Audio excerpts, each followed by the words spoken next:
Okay, off-grid living and all the hype around it. Okay, and I'm going to start this video by saying yes, there are considerably a lot of channels out there that promote the off-grid lifestyle, but I'm here to say if you watch them, I would take a lot of it with a grain of salt.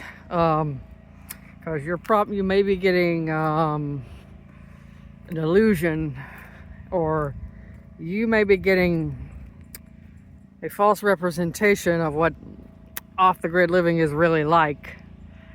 And I'm going to tell you, as somebody who has been since, I want to say the last this September. Yeah, this past 6 months. And I am not doing this by choice. I just want to make this clear. I am not living off the grid by choice. I am in this situation because of some I'm just going to put it this way, some family crap I've been dealing with. I'm going to try to give you the Cliff Notes version. It all happened last year, and we were debating about having this debate with after my mom passed away, 2023 I think it was, and we were trying to decide about living on my grandparents' property that was going to be ended up being hers eventually. And we ended up having some dialogue with another cousin of mine on dad's side, and we started discussing possibility of, because she had a house that her parents, my aunt and uncle, lived there, and aunt was deceased. Uncle was there, he's getting up in years, and had us renting or living there. And she's disabled. His first cousin is disabled. She had a stroke about, I think, 2 or 3 years ago. Her timing was good because she had retired the year before it happened. But she was, and I think the worst part is we didn't have paperwork. So we made the move to live in her house, and she gave us the green light. We were getting ready to work some stuff out. My uncle, her stepdad, had us signed something to do with getting utilities in my name, and my uncle is 91 years old, and then last I heard he got into this accident sometime in the middle of June, and had to be hospitalized for a while. So got my first cousin, who was already disabled. She had a stroke, and she also has she has kidney disease. She has to get dialysis 3 days a week. And it was just like her mother. Her mother was the same way. I remember her mom, who passed away in 2008, I think it was, had the same thing. It sounds like she was going down the same road. So after my uncle, eventually, he was in hospice or something, and which you know what that means. And then he passed away sometime in the first week of last July. And this is when my first cousin did this about face on me. All of a sudden, there's this woman showing up I've never heard of. They went to this church or something. I don't know her, but they wanted to evict. I get evicted from the house. It's just, this cunt, and I will never. And yes, I was mad. I have to admit, I was mad at my cousin for a while because, I realized I don't know that she could have done all this on her own, but she had a proxy in the form of this fat bitch. She looks like a potato with matchsticks. We got evicted, had to come out, and then we trying to decide, should we go back to Georgia or should we move to my maternal grandparents' property. So we opted for the former. We opted for the latter. And had to do all this stuff in like a month because they wanted us out by the end of August.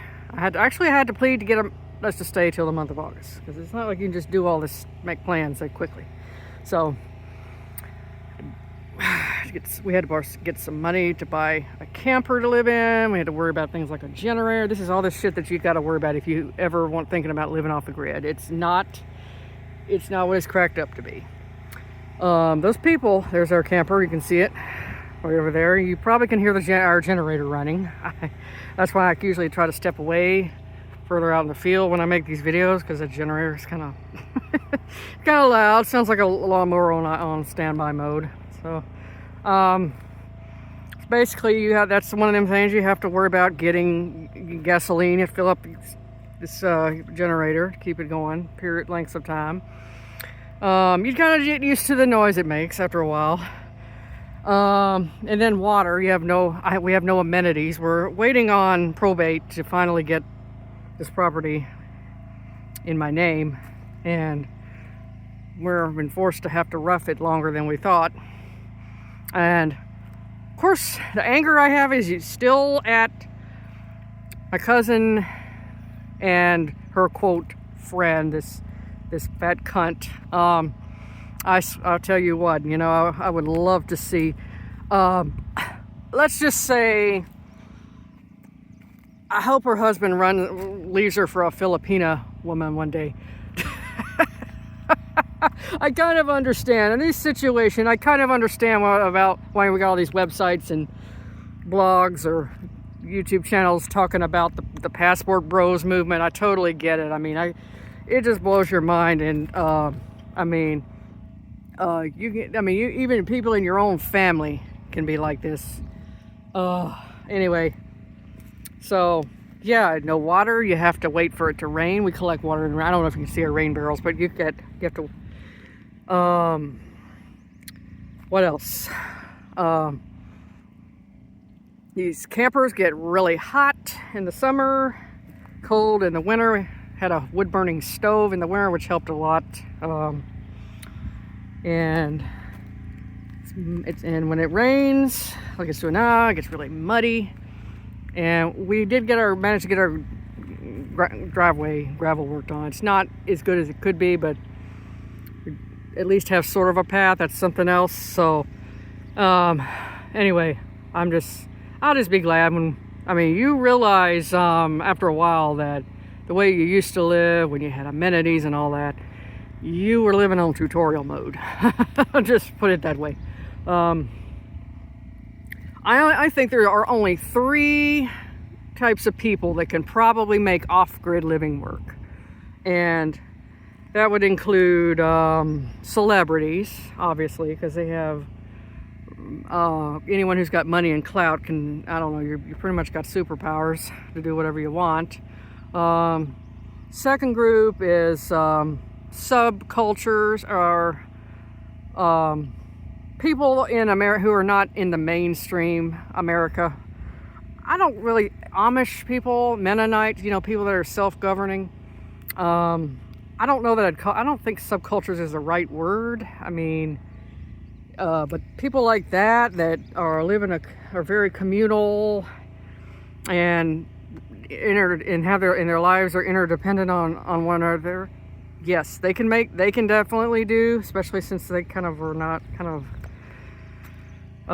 have this kind of bias against technology. And third group, third group I think that can make this work is only people, if you have a supportive family nearby. You'd have to have extended family and all that. The way people live today, this is like the worst of both worlds. You got the 19th century way of life, having to fetch water and firewood and all that crap, and like people used to do.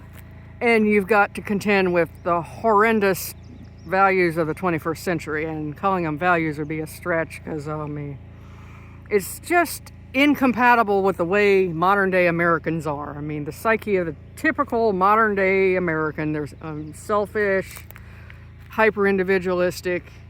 It's really not you know, because you're not going to have any support doing this, you know, all alone. If something breaks, you're on your own. Only people that live in intentional communities. That's what I was going to say. I don't know if that should have been the third thing. Intentional communities. Go look that up sometime, because I don't want to talk about something I know nothing about, but that's what they're called. But anyway, really rethink this. I would only do something like this voluntarily for a weekend, maybe even like a camping trip or something, very short term.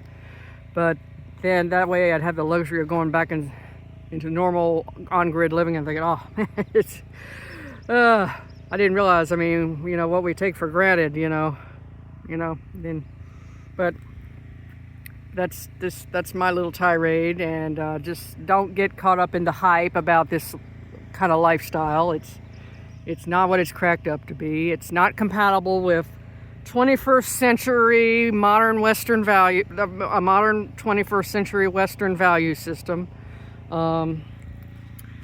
It's like having to have a foot in the 19th century and the other foot in the 21st century is pretty damn miserable, and I don't recommend anybody do it. I'm just giving you my experience because, like I said, I'm not doing this by choice, and I'll be glad when it's over. And anything else you want to ask me, just drop me a comment. So I guess I'll talk to you again another day. Bye.